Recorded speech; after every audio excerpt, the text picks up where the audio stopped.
Channel 2 here in Atlanta. AJ was telling us he never had a workout, never spoke to you guys. He was surprised. Just how did he get on your radar and end up going to you guys in 16?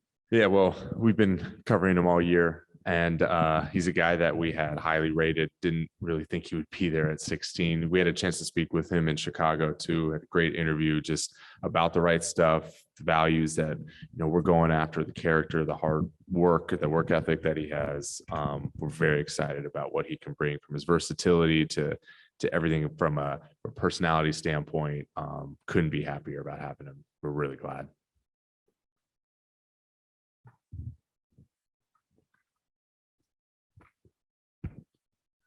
AJ is pretty young. He's 18 years old. Do you see him making an impact next season, or what is the plan for him? We'll see. You're right. He's definitely young. He got a great physical body. He can definitely shoot the ball, and he takes pride on the defensive end. So we'll see. Right now, for where we have him at, he's still got some development to do, as most rookies do, and we'll bring him along slowly. So we'll see in time.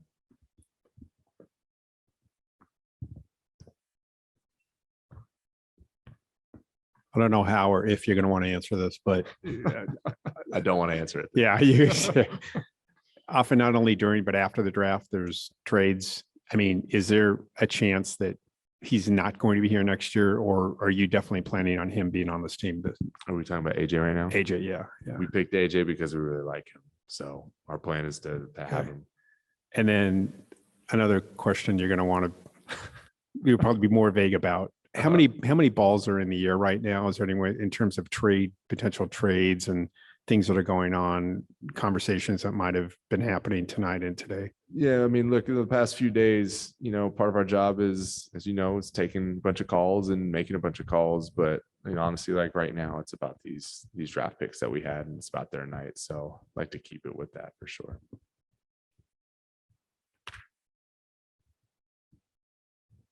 I mean, I know you just mentioned that you want to keep it to the draft picks, but I got to ask about John. Where does the organization stand with John? Do you guys view him as a long-term piece for you guys moving forward?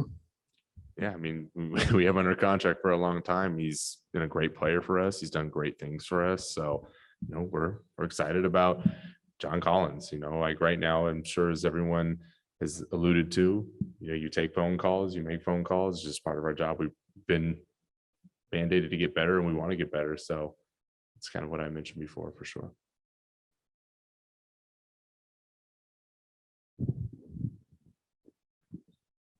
Obviously, you mentioned his youth. We're talking about AJ. What areas of his game would you like to see grow the most? You mentioned his size, his shooting, his athletic ability, but is there one facet of his game that he needs to take it to X to be a regular contributor to you guys? Yeah, apart from just the normal learning curve that most rookies go through on the defensive end, you set that aside, that will always be. For him, I think what's underrated is his handle ability, his ability to put the ball on the floor and make plays for himself. We didn't see that a lot at Duke, but throughout the pre-draft process, watching him in his pro day, going back and seeing some of the flashes when he was at Duke, like that's there. So if he can continue to develop that, he really opens up an arsenal of versatility for himself and for what we can do, with our team. And when the defense comes along, he utilizes that body and that wingspan. I mean, sky's the limit for that kid.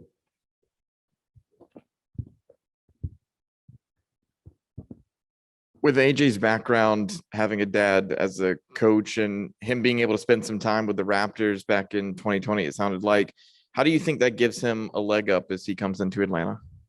I mean, it's a big leg up, to have that awareness, to have a dad that has been in NBA coaching circles.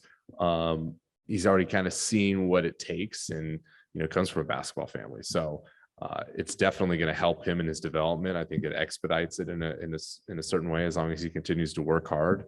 He's going to be fine, but it's always a plus if you got familiarity with NBA systems and players and just the way the culture goes in the NBA.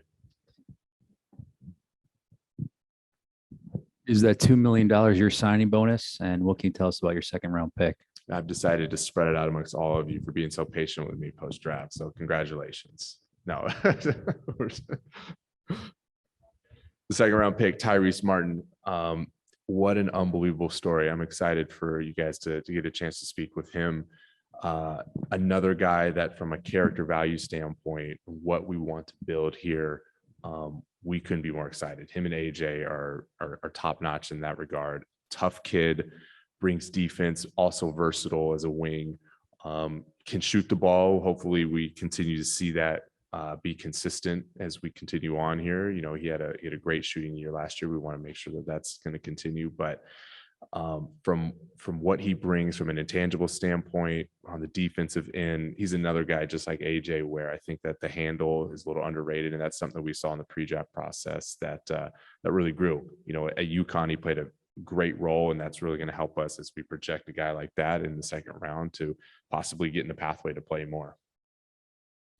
Two questions. The first one is the plan to roster Tyrese, give him a standard NBA contract. That's something we'll consider. I think we'll see what it looks like in summer league and kind of make that decision beyond that point. And then with AJ, he's had a couple of pretty serious injuries in his career. Are the medicals okay for him? Is there any concern about that moving forward? Yeah, we're totally comfortable with that. You know, throughout the draft, as we were kind of eyeing him and seeing where he would end up, we got with our doctors, we went through the medicals. They're completely comfortable with it, you know, and we have faith in what they do for us. So we're good there. Anything else in the room? Surprised that he fell to you guys a little bit. What's those moments like, you know, for you, and this first time for you being there, and like, you know, picks 14, 15, and you kind of have your fingers crossed, where there are obviously a number of guys you could have gone there. What was just that tense 10 minutes before you guys were actually on the clock? I mean, yeah, I think every draft there's always that surprise that happens, and when you're the recipient of a guy like that, it's always good, right? So, you know, as we see him going further and further based off of our own projections, it's like, okay, well, this is getting interesting. So now we huddle up, we make sure that everything from the medical standpoint is okay. We look back and have a discussion about where he was at from, you know, from the draft standpoint, everything going up to that. So when you get a guy and you rate him that high and you're glad to get him at 16, like at the end of the day, it's a win. So it's exciting for us, very. Okay, let's go out to Zoom real quickly. On Zoom, we'll go to AJ from Hawks Fan TV. Hey Landry, this is AJ from Hawks Fan TV. Haven't gotten a chance to meet you, so congratulations on the promotion too. So just wanted to ask you, was it any different experience going into this year's draft as you being the GM now for the team? Anything you know kind of want to shed light on? Yeah. Hey AJ, thanks. You know, for the earlier comments. You know, it's not my first draft. As you know, as GM, it's pretty similar in this regard. The past two seasons here, it was the same thing. So nothing was really new in this particular draft. All right, anyone else? Okay, thank you. Thank you. It was easy. Thanks, guys.